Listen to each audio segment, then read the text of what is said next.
Good morning বন্ধুরা, সবাই কেমন আছো? আশা করি সবাই খুবই ভালো আছো আর আমিও খুব ভালো আছি। আজকে তোমাদের সাথে আবারও একটা নতুন ভ্লগ শেয়ার করছি। বারটা ছিল রবিবার। রবিবার দিন কিন্তু প্রত্যেকটা সপ্তাহের মতো একটু দেরিতেই ঘুম থেকে উঠেছি।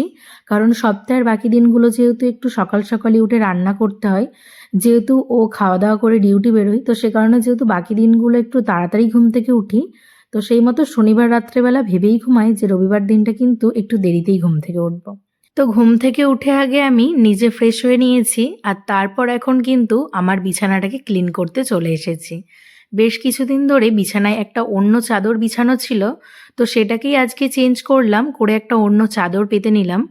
তো তারপর এখন ওপরের ঘরটা আর কি একটু ঝাড় দেওয়া মোছা করে নেব। কারণ পিসিমা কিন্তু অনেকটা সকালের দিকে এসেই বাদবাকি সব ঘর দুয়ার সব কিছুই মুছে দিয়ে যায়। আর আমরা যেহেতু ঘুমিয়ে থাকি, অত সকালে ঘুম থেকে উঠি না, তো সে কারণে আমার ঘরটা ঝাড় দেওয়া মোছা একদমই করা হয় না অত সকালে।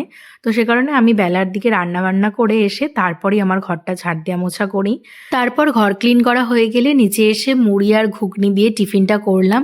গতকাল রাতে বাড়িতে একটু ঘুগনি বানিয়েছিলাম, তো ওটাই ছিল, ভাবলাম ওটা দিয়েই একটু টিফিন করে নিই। তো মুড়ি খেলাম আর তারপর খাওয়া হয়ে গেলে এখন চুলে লাগাবো একটা প্যাক, তো সেটাই এখন রেডি করছিলাম। তোমরা হয়তো অনেকেই জানো আমি এখন রবিবার করে নিজের জন্য একটু সময় বার করে চুলের জন্য যত্ন নেওয়াটা শুরু করেছি ঠিকঠাকভাবে। আগে আমি চুল, স্কিন এসব নিয়ে একদমই ভাবতাম না, কিন্তু এখন যেন আমার এগুলোর প্রতি একটু ভালোবাসা বেড়েছে বলতে পারো। তো এখন দেখছি চুলটা অনেকটা পাতলা হয়ে গিয়েছে, তো আমার মনে হচ্ছে এখন চুলের গ্রোথটা বাড়ানো অনেকটা দরকার। তারপর চুলে শীতকাল পড়ে গিয়েছে যেহেতু একটু খুশকিও হচ্ছে, তো সেই সব কথা মাথায় রেখে আজকে চুলে ফার্স্ট টাইম ডিম আর দইকে মিক্স করেই মাখলাম। দেখি কতটা কি ভালো রেজাল্ট পাওয়া যায়। তো একদিনেই তো আর রেজাল্ট পাওয়া যায় না, তো এটাকে কিছুবার ব্যবহার করতে হবে, তবেই বোঝা যাবে রেজাল্টটা। আর তার সাথে সাথে আমি কিন্তু মাথাতে পেঁয়াজের রসও দিচ্ছি যাতে চুলটা একটু চুলের গ্রোথটা যাতে একটু বাড়ে। তো আজকে এটা লাগালাম আর এটাকে কিন্তু আমি ৪৫ মিনিট বা ১ ঘন্টা মতো রাখবো। আর আমার তো একটু বড় চুল, তো শুকনো হতে একটু দেরি হবে, তো সেই মতো আমি রাখবো। আর এখন দেখো আমার কিন্তু মাথায় লাগানো হয়ে গিয়েছে পুরো প্যাকটা, আর লাগাতে লাগাতে একটু চুলও উঠে গিয়েছে।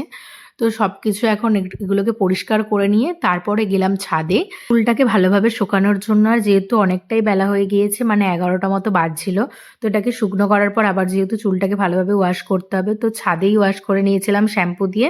তো চলো আজকের ব্লগটা কেমন লাগলো জানিও কমেন্ট করে। দেখা হচ্ছে আবারও একটা নেক্সট ব্লগে। ততক্ষণ সবাই খুব ভালো থেকো। সবাইকে আজকের মতো টাটা।